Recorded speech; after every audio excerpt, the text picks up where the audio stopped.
Bonjour, dans ce vidéo on va faire des exercices sur les matrices en Python. Donc on commence par le premier exercice. Écrire une fonction qui calcule la somme des éléments d'une matrice A de dimension NP. C'est-à-dire on va créer une fonction qui s'appelle somme par exemple, qui prend une matrice A de dimension NP et qui rend la somme de tous les éléments de A. Donc def somme, le nom de la fonction. Ensuite, la fonction, elle va prendre une matrice A. Après, je vais mettre np égale à np.shape de A. Parce que la fonction shape, elle donne les dimensions de A. Le n, ça va être le nombre de lignes de la matrice A. Et le p, c'est le nombre des colonnes de la matrice A. Ensuite, s égale à 0. For i in range n. For j in range P du point. L'idée ici c'est quoi? Donc je vais commencer par le premier ligne, c'est-à-dire quand i égale à 0, on va dire par exemple n égale à 3, c'est-à-dire on a 3 lignes et 2 colonnes, p égale à 2. Donc quand i égale à 0, donc je suis dans la première ligne, je vais prendre le premier élément, c'est-à-dire la première colonne de la première ligne. Après je prends le deuxième colonne de la première ligne.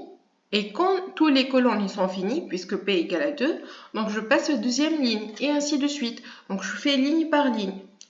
Donc le I c'est pour les lignes, et le J c'est pour les colonnes.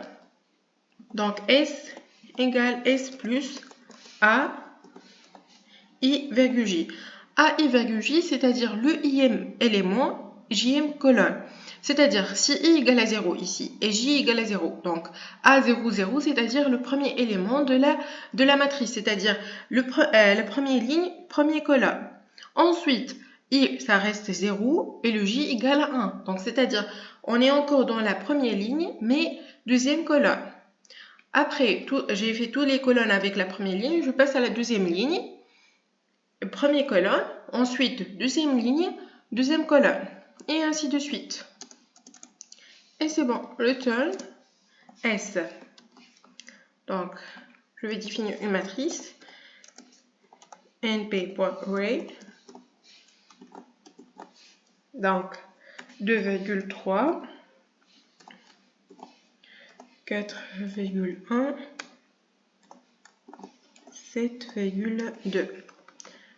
Et j'affiche la matrice A. J'ai oublié d'importer la bibliothèque NumPy, donc import NumPy as np. Donc ici, j'ai la matrice A, 3 lignes, 2 colonnes. Donc après, je vais appliquer la fonction somme à 19. Donc la fonction, qu'est-ce qu'elle va faire? Elle va commencer par la première ligne, elle prend 2, plus 3, ensuite plus 4, plus 1, ensuite plus 7, plus 2, parce que S égale à S plus AIJ. Donc elle va commencer par la première ligne, donc S égale à 0, donc on va ajouter à S 2, ensuite on va ajouter à 3, ensuite on ajoute 4, ensuite 1, ensuite 7, ensuite 2, et c'est bon. Je passe au deuxième exercice, écris une fonction qui remplace les éléments négatifs d'une matrice A par 0. Donc, tous les éléments négatifs de la matrice A, je vais remplacer par 0.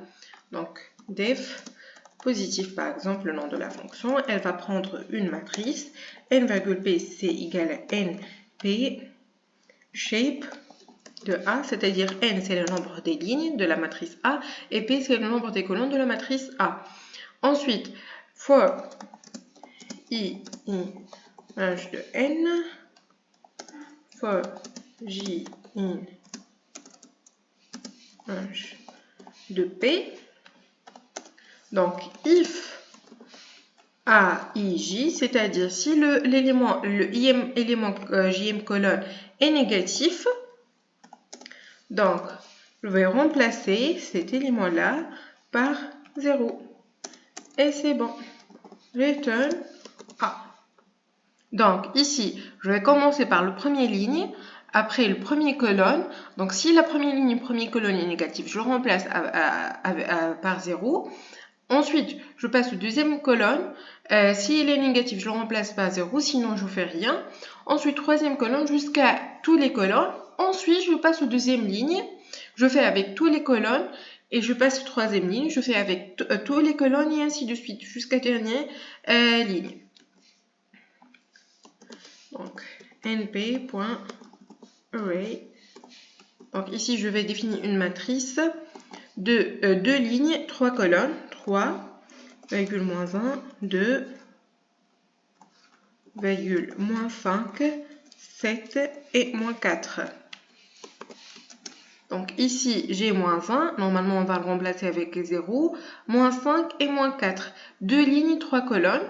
Donc, j'applique la fonction à notre matrice. Et il a remplacé moins 1 par 0, moins 5 par 0 et moins 4 par 0. C'est bon.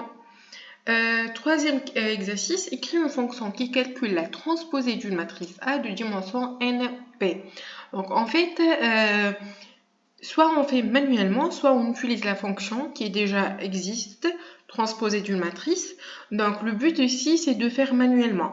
Mais pour vérifier, on va utiliser la fonction directement. Donc, je vais définir une fonction np.array.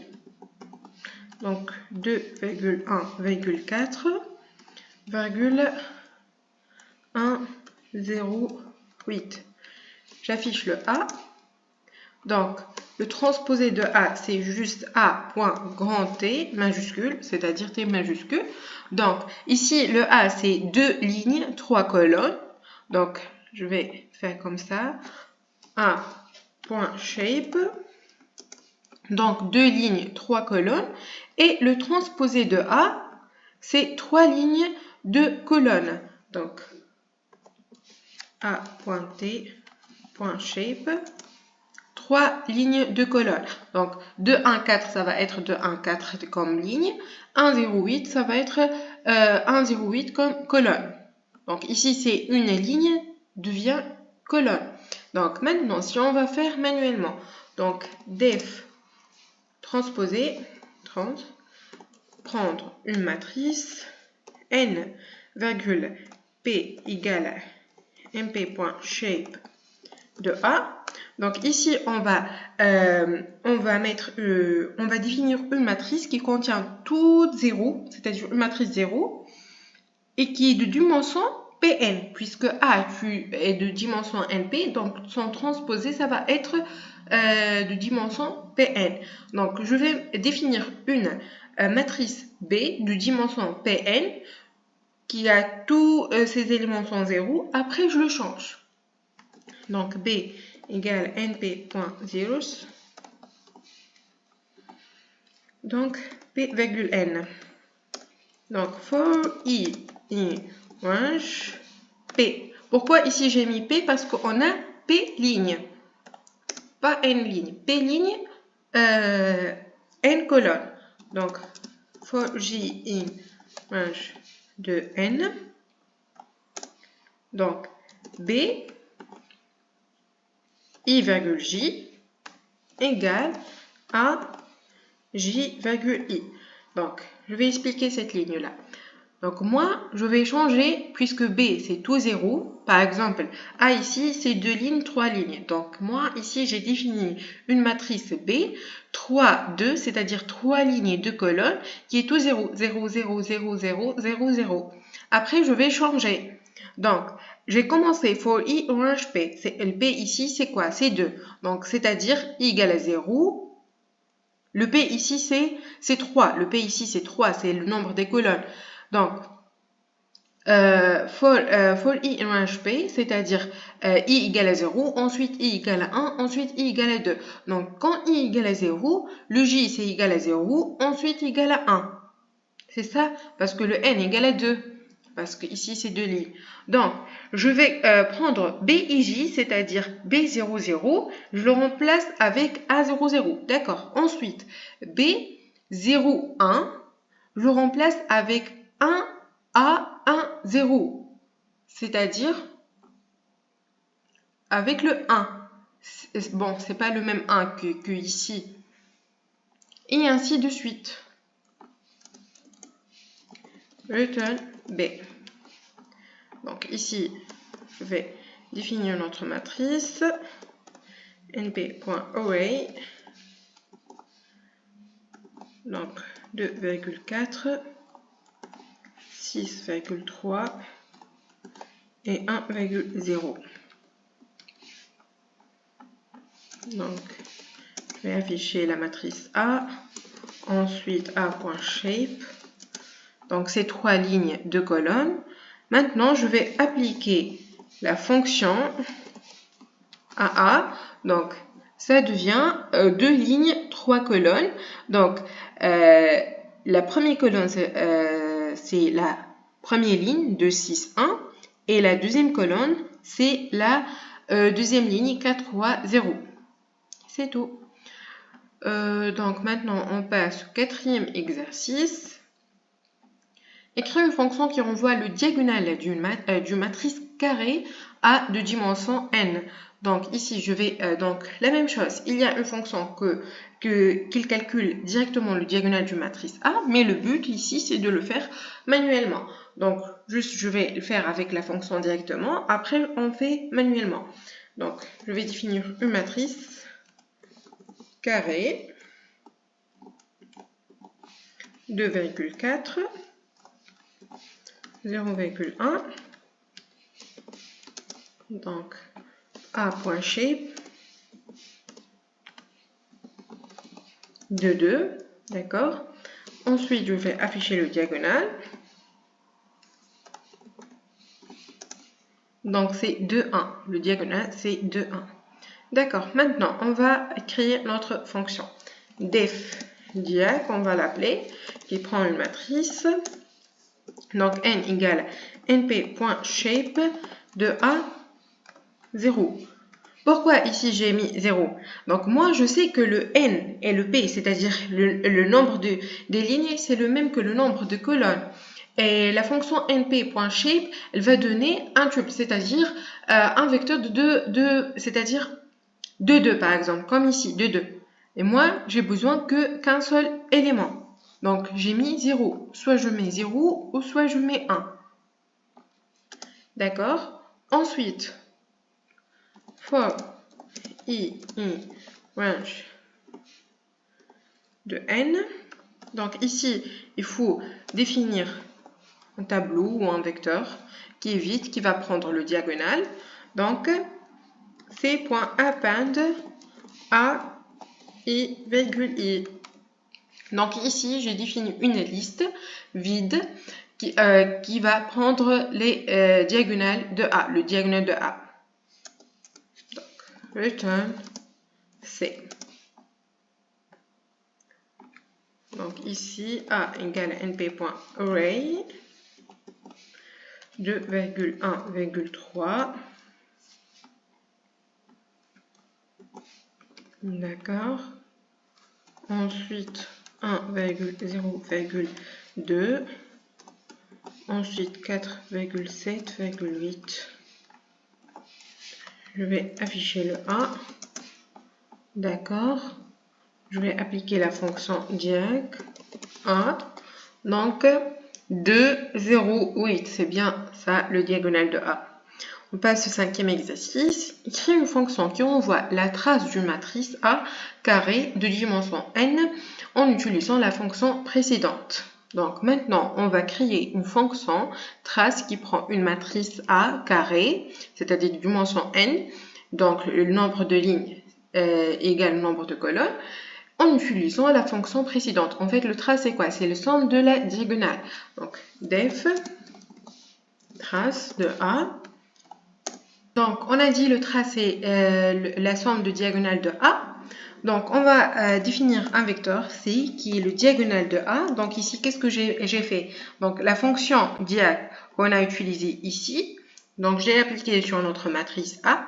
Donc, C, c'est le diagonale de la matrice A. Ensuite, et c'est égal à np.sum de C. Donc, en fait, la fonction np.sum, elle calcule la somme d'une liste. Ensuite, je mets return S. Donc, maintenant, on va afficher notre matrice qu'on a utilisée tout à l'heure. Et je vais appliquer la fonction trace à notre matrice. Donc, c'est 10 parce que le diagonale, c'est 2, 0, 8. 2 plus 0, 2. 2 plus 8, c'est 10. Donc, on va dire, par exemple, moi, je ne connais pas cette fonction, np.sum. Donc, qu'est-ce qu'on va faire? Donc, def trace a, 2 points, c'est égal diag de a, n égale len de c, donc c'est-à-dire le nombre bon, puisque A c'est une matrice carrée, donc le nombre des lignes c'est n par exemple, on va dire, donc le diagonal ça va avoir n éléments, ou bien n c'est la longueur du vecteur, c'est-à-dire diagonale de A. Donc for i in range n, 2 points, ici je vais définir s égale 0. Donc ici je vais mettre s égale s plus c de i, comme si c'est une liste. Return s, et c'est bon. Donc maintenant je vais définir notre matrice A et j'applique la fonction trace à notre matrice, donc c'est 10. On passe au 6e exercice, le dernier exercice. Écrire une fonction qui renvoie le minimum d'une matrice A du dimension NP. Donc cette fois, on va créer une fonction min, par exemple, qui envoie le minimum d'une matrice A du dimension NP. Donc def min prend une matrice A. Donc n,p c'est égal à np.shape. np.shape de A. Donc, je vais, en fait, l'idée ici, c'est quoi? C'est de définir l'indice de min égale à 0, j min égale à 0. Donc, une matrice, elle a deux indices. L'indice i pour les lignes et l'indice j pour les colonnes, on va dire. Donc, j'ai défini, c'est comme si ici, j'ai défini le A00, c'est le plus petit élément de la matrice A. Donc, maintenant, for i in range de n, for j in range de p. Donc, je vais parcourir tous les éléments de la matrice A. Donc, if a i min, virgule j i min est plus grand que a i, virgule j. Donc ici, c'est quoi la condition? Moi, j'ai défini A min et J min égale à 0, 0. C'est-à-dire, j'ai défini que le premier élément de la matrice A0, 0, c'est-à-dire la première ligne, première colonne de la matrice, est le plus petit élément dans toute la matrice. Donc, et après, je vais voir, je vais le comparer avec tous les éléments de la matrice. Donc, si je trouve un autre élément qui est plus petit que cet élément-là, donc je vais changer. Par exemple, on va dire ici A min et J min égale à 0. Et IJ au début, c'est égal à 0, 0. Donc, c'est comme si je vais comparer le premier élément avec le premier élément. Donc, rien, ça va changer. Ensuite, je vais comparer. Donc, je suis dans la première ligne. Toujours, je suis dans la première ligne. Je fais tous les colonnes. Ensuite, je suis dans la deuxième ligne, je fais tout le colonne et ainsi de suite. Donc, je suis dans la première ligne. Donc, je vais comparer le premier élément de la première ligne avec le deuxième élément de première ligne. Donc, s'il est plus petit, donc on va changer, c'est-à-dire on va prendre le deuxième élément de la première ligne, c'est le plus petit, je le compare avec les autres éléments et ainsi de suite. Donc ici, i min égale i. Donc, si vraiment c'est pas le plus petit, donc je change. J min égale j. Return a i min, virgule j min. Donc, ici j'ai fait une erreur. Return. Donc, par exemple, a égale np.array. Donc, 5,2 virgule 0,4 et je vais afficher. Donc la fonction ici, qu'est-ce qu'elle va faire? Donc moi au début j'ai pris le 5, c'est le plus petit élément de A. Après j'ai commencé I égale à 0, J égale à 0. Je vais comparer 5 avec 5, donc je vais rien faire. Ensuite je vais comparer 5 avec 2. Donc le 5 est plus grand que 2, donc cette condition est vraie. Donc qu'est-ce qu'on va faire? Le I min, c'est égal à 0, il va prendre I, c'est-à-dire il va prendre 0. Et le J min, c'est égal à 0, il va prendre 1. Parce que le 2, c'est A0, 1. C'est la première ligne, deuxième colonne. Donc maintenant, on a I égale à 0. Donc je vais écrire ici I égale à 0 et I égale à 0 et J égale à 1. Ensuite, donc j'ai fait toutes les colonnes. Ensuite, I égale à 1 maintenant et J égale à 0. Donc je vais comparer le 2 avec 0. Le 2 est plus grand que 0. Oui, c'est vrai. Donc je vais changer. C'est-à-dire le I, elle va être égale à 1 et le J devient égal à 0. Donc c'est les indices de 0 dans 1. Ensuite, je vais comparer le 0 avec 4. Le 0 est plus petit que 4, donc je ne vais rien faire. Du coup, le I min égale à 1 et le J min égale à 0. Donc, la fonction min, elle va renvoyer à 0. Donc, min A. Oui, ici, min. Donc, elle va renvoyer 0. Donc, on s'arrête ici pour aujourd'hui. On se voit dans un autre vidéo. Merci.